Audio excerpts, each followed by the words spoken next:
frères bien-aimés, quel est le lien qui unit tous ces conseils que saint Paul nous donne dans l'épître de ce dimanche ? À première vue, avouons-le, tous ces préceptes peuvent sembler assez divers. Ne pas être prétentieux, ne pas envier, redresser ceux qui sont tombés en se méfiant de tomber nous-mêmes, porter les fardeaux des uns des autres. Tout cela peut apparaître, comme souvent dans les lettres de saint Paul, une liste de bons sentiments. Mais pourquoi se concentrer sur ça plutôt que sur autre chose ? Est-ce que finalement il ne s'agirait pas de préceptes arbitraires ? Ou alors, est-ce qu'il n'y a pas, caché par-dessous, sous l'ensemble de ces préceptes, un fondement qui les unit tous ?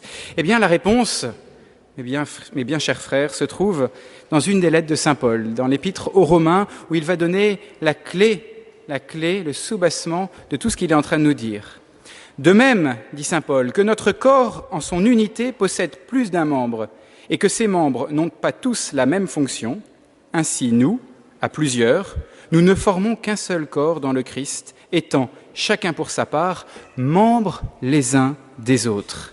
Révélation absolument fondamentale du mystère de l'Église, qui fait d'une pluralité de membres, chacun d'entre nous, un corps organique et unifié, et un corps dont tous les membres sont solidaires, unis entre eux par la tête, qui est le Christ, et par l'Esprit Saint qui habite dans les cœurs, et qui fait que tous les membres de l'Église ne sont pas membres les uns à côté des autres, mais sont membres les uns des autres. Nous sommes membres les uns des autres. Voilà la merveilleuse révélation de saint Paul.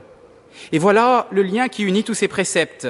C'est le mystère de l'unité de l'Église qui est formé par tous ses membres. À partir du jour de notre baptême, nous devenons membres de l'Église. Et l'Église n'est pas une société comme les autres, parce que elle et elle seule possède une unité qu'aucune autre communauté ne peut posséder, qui est l'unité qui vient du Christ, la vie de la grâce donnée par le Christ et qui est la grâce du Saint-Esprit. À partir de notre baptême, nous n'entrons pas simplement dans une communauté, nous devenons membres les uns des autres, comme des chaînons d'une chaîne, des maillons d'une chaîne qui seraient unis tous les uns aux autres. Et nous le sommes avec tous les autres baptisés. Nous appartenons réellement, véritablement les uns aux autres. Donc je ne peux plus me désolidariser des autres. S'il y a déjà une solidarité humaine, parce que par notre nature, nous possédons une même dignité, eh bien, il y a a fortiori une solidarité ecclésiale et surnaturelle, bien plus forte, bien plus puissante, bien plus profonde, parce que c'est la même grâce qui habite le cœur de chacun des baptisés. Alors malheureusement, mes frères bien-aimés, nous sommes des enfants de notre culture. Et notre culture contemporaine est imprégnée d'un très fort individualisme. Ça se traduit par une perte du sens du bien commun, de ce bien de toute la communauté qui dépasse parfois mon bien personnel.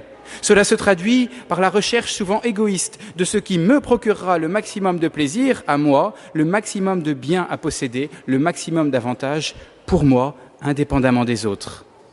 La société actuellement est vue comme une somme d'individus qui recherchent leur bien propre indépendamment des autres. Et c'est cet oubli de la recherche du bien de l'autre et du bien commun qui mine la vie en société. Je suis dans un égoïsme, je ne pense qu'à moi, peu importe les autres.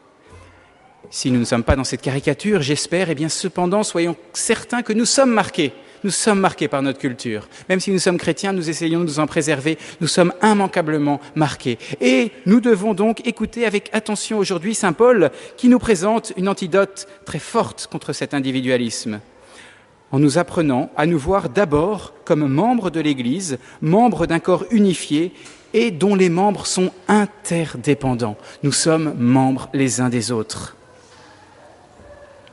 Si nous avons cette vision, alors nous comprenons les préceptes de saint Paul. Les qualités, par exemple, que je vois chez tel ami, chez tel membre de ma famille, chez tel camarade de classe, ces qualités qu'il possède et que je serais tenté de jalouser, sont au service du corps tout entier. Et donc moi, qui suis un membre de ce corps, moi qui suis membre avec cette personne que je serais tenté de jalouser, j'en profite. Entre vous, pas d'envie, nous dit saint Paul. Nous avons le fondement. Et les qualités que je possède, que je serais tenté de montrer aux autres, je serais tenté de me vanter, de m'enorgueillir. Elles ne sont pas pour moi, elles sont pour le corps tout entier, pour le bien de toute l'Église. Alors pourquoi penser que je suis meilleur que les autres, alors que je suis tout simplement appelé à servir l'Église d'une manière différente des autres, par un don spécial qui m'a été confié du Seigneur ? Ne soyons donc pas prétentieux, nous dit saint Paul, nous avons le fondement. Et les défauts et les chutes que je vois chez mon prochain, je dois les voir comme une blessure pour toute l'Église. Et donc m'empresser d'essayer de corriger l'autre, de le relever avec délicatesse, avec humilité, de le pousser à demander pardon. Et non pas à le juger, à l'enfoncer, et encore moins à colporter par médisance le mal qu'il a pu faire. C'est le principe de la correction fraternelle. Et saint Paul nous le dit, si un homme se laisse prendre en faute, redressez-le dans un esprit de douceur, et toi, prends garde d'être tenté. Là encore, nous avons le fondement. Et les fardeaux portés par les autres, soucis de santé, de travail, soucis matériels, soucis d'éducation que nous pouvons voir chez les autres, je dois les porter avec cette personne, avec mon prochain, les prendre sur moi avec compassion, non pas comme si c'était mes propres fardeaux, mais parce que ce sont mes propres fardeaux. Les fardeaux du prochain sont mes propres fardeaux. Si nous comprenons que nous sommes membres les uns des autres, alors les fardeaux du prochain sont mes propres fardeaux et je ne peux pas m'en désolidariser. Saint Paul le dit d'une manière splendide dans l'Épître aux Corinthiens. Un membre souffre-t-il ? Tous les membres souffrent avec lui. Un membre est-il à l'honneur ? Tous les membres se réjouissent avec lui. C'est ici le fondement du devoir chrétien très fort, de prier les uns pour les autres, de se soutenir les uns les autres, et spécialement, nous dit saint Paul, spécialement entre ceux qui ont la foi, spécialement entre chrétiens. Ça ne veut pas dire qu'on n'aide pas les autres, mais il y a un souci tout particulier pour les membres de l'Église, parce qu'il y a une réalité profonde par derrière. Devoir, mes frères bien-aimés, tellement fondamental, j'aimerais souligner ce point, tellement fondamental de porter les fardeaux les uns des autres, d'intercéder, de prier, de se soutenir, tellement fondamental que saint Paul va jusqu'à dire « portez les fardeaux les uns des autres et vous accomplirez ainsi la loi du Christ ». Autrement dit, vous aurez au maximum fait ce que demande la loi nouvelle. Au maximum, vous aurez accompli la loi du Christ. Puissions-nous au jour de notre mort entendre cette phrase de Jésus « Oui, toi, Jean-Raphaël, tu as accompli la loi du Christ. Toi, paroissien de Saint-François de Paul, tu as accompli la loi du Christ en te soutenant mutuellement avec les autres, en portant les fardeaux des uns des autres. » Est-ce que nous sommes conscients de ce devoir ? Mes frères bien-aimés, la mentalité du « chacun ses soucis, chacun ses problèmes, du moment que ça ne me concerne pas » n'est pas chrétienne. Certes, on ne peut pas aider matériellement ou physiquement tous les fardeaux des autres, oui, mais s'en désolidariser, en ne les portant pas au moins dans la prière, serait le signe d'un individualisme très fort.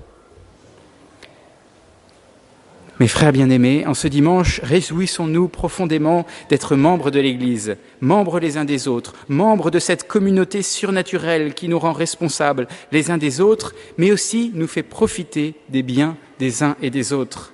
Demandons la grâce de sortir d'une mentalité individualiste et souvent égoïste qui nous centre sur nous, sur nos qualités ou sur nos difficultés pour apprendre à voir la vie du corps mystique tout entier.